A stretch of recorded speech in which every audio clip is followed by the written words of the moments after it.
but as a left hip movement. Remember I told you I had this Aunt Fanny down in the country, down in the house. She had a short, her left hip was shorter than the other.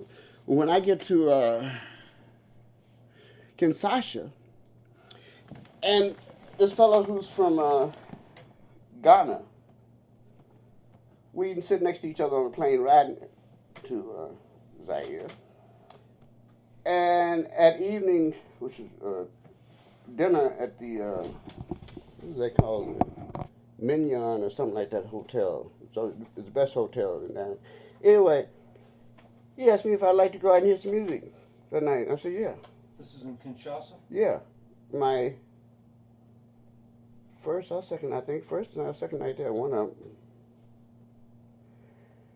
The first night. And he picked me up around 11.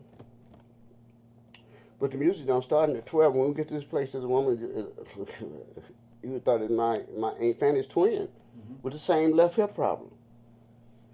Same deep black complexion, same, what they would, in European culture, would call a witch. And which they did call her the witch there, right?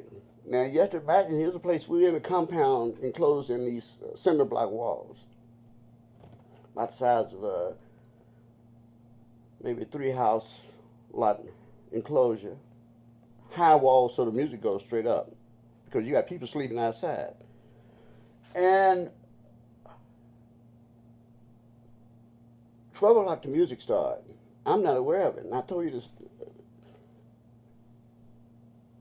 The first band is the youngest band, and they get to strut their stuff. I thought it was good.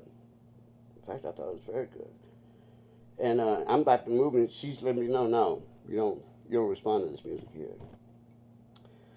And then before the second group, or by the time the second group, here comes the giant, 7 feet something, and huge in every aspect, and the midget with an entourage of like acrobatics, pygmy, who do that kind of shit naturally anyway, because I experienced being around them too. That's really.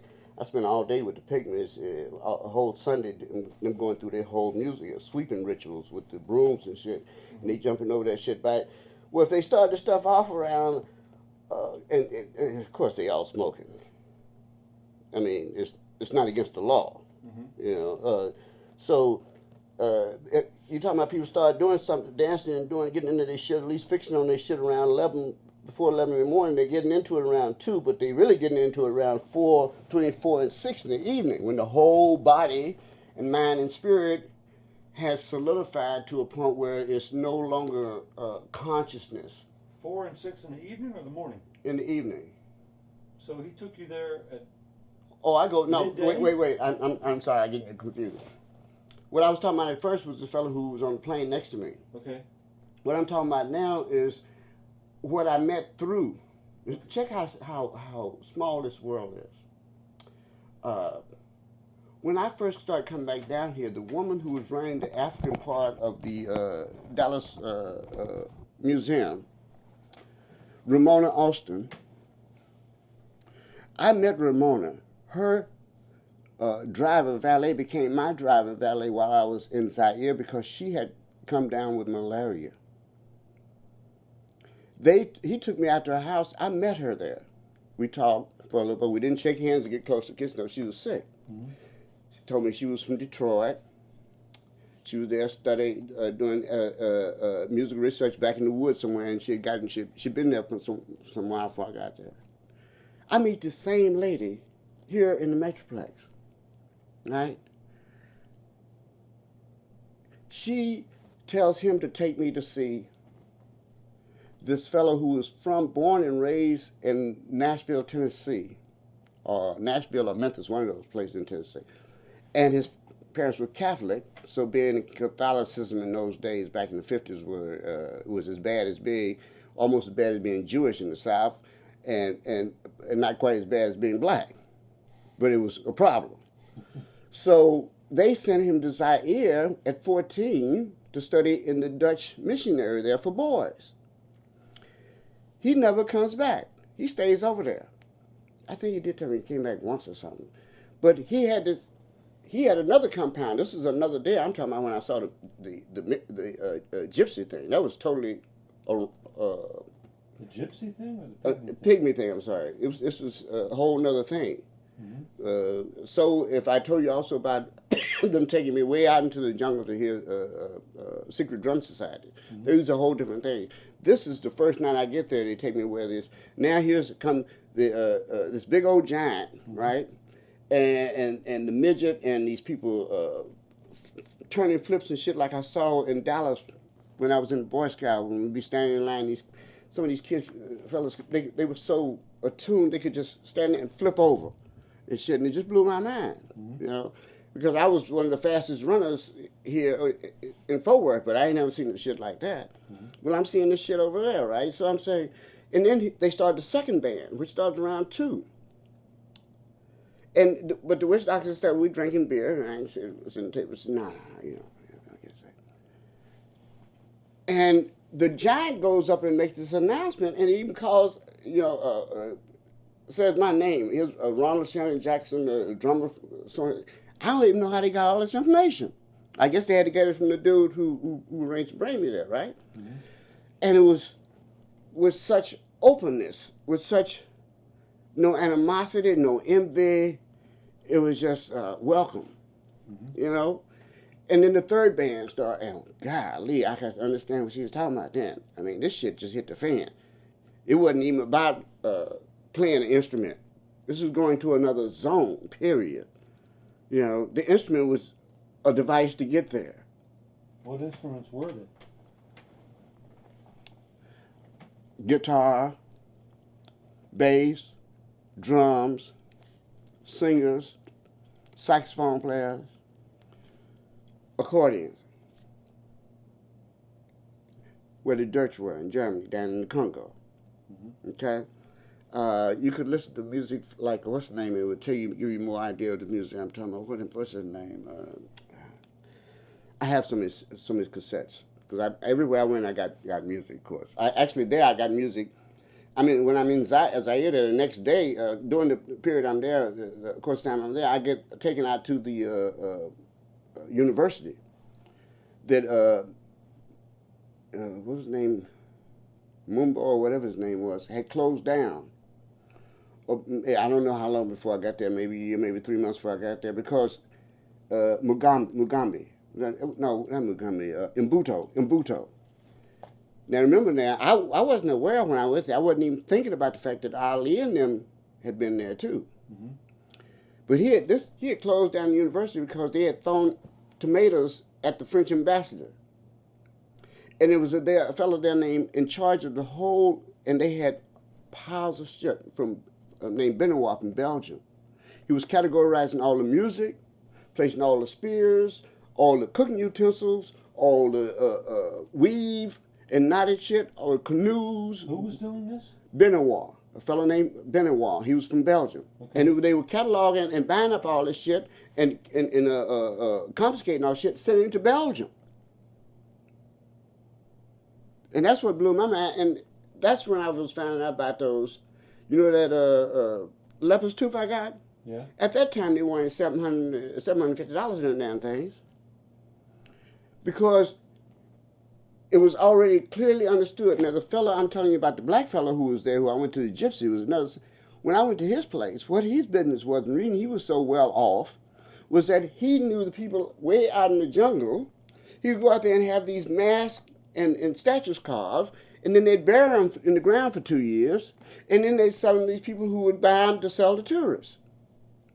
So people would think they were getting old antique objects, but all that shit was taken out by the time, what's his name mentioned in, his name is George Gorer, Gorer, who wrote African Dance around 1931 or 39, something like that.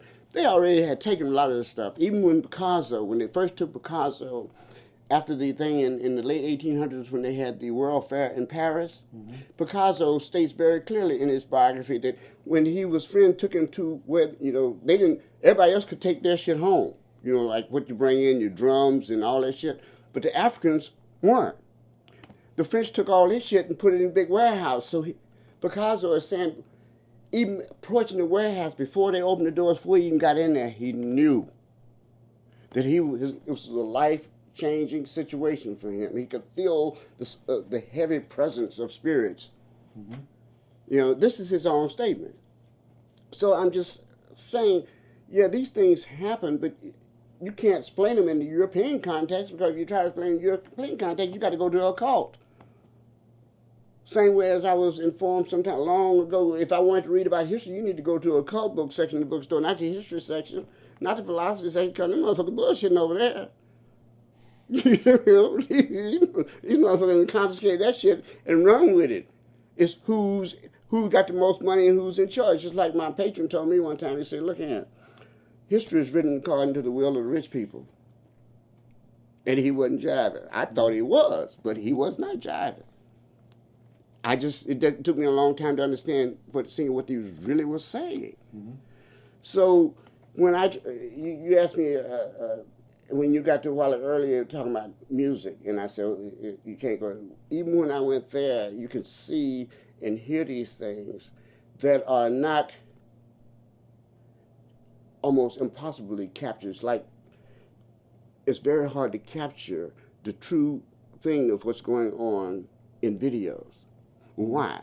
Because when you do the video, you got people with lighting, people with sound people, you got the tape people, you got the person who's in charge of staging and shit, who's supposed to be basically is your overseer mm-hmm. and dictating what the shit's going on. So by the time you get ready to play, the spirit's gone. Mm-hmm. It happens over and over and over. Why don't somebody get some sense and say, well, why don't you just capture this shit like when it's happening? Mm-hmm. That don't happen. No, it has to be done through I guess I'm trying to say through a systematized way. If it ain't done that way, it can't be done. The video I made in France, right? The one we made last April. The dude was totally in sync and knew not to be fucking with people and bullshitting with people.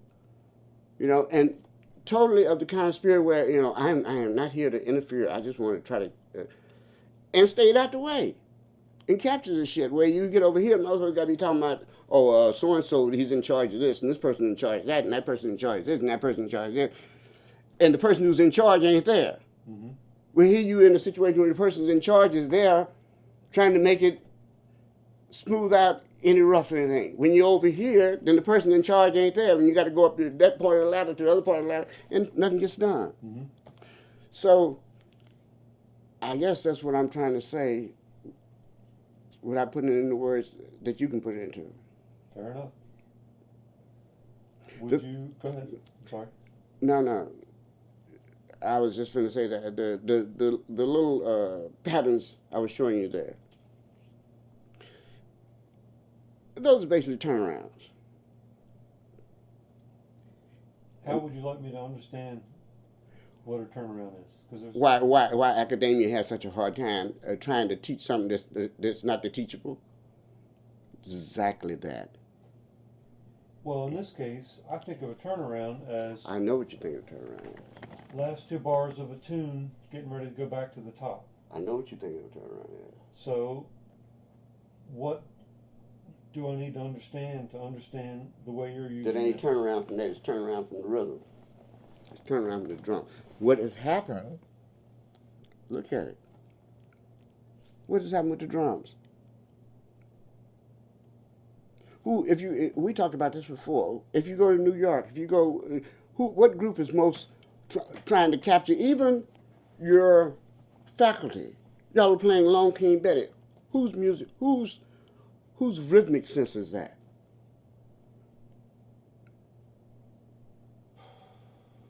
The Blue Note players? No. Blue Note is a company. That's Art Blakey. Okay. This is a damn near offering from Pittsburgh, who's a piano player by just natural talent, mm-hmm. who gets outdone by someone who got more natural talent and can read less of the music, Earl Garner. And so it gets shifted to the drums. Mm-hmm. Now, in a steel mill environment, which you have who coming out of? You have Billy Eckstein, you got Ray Brown, you got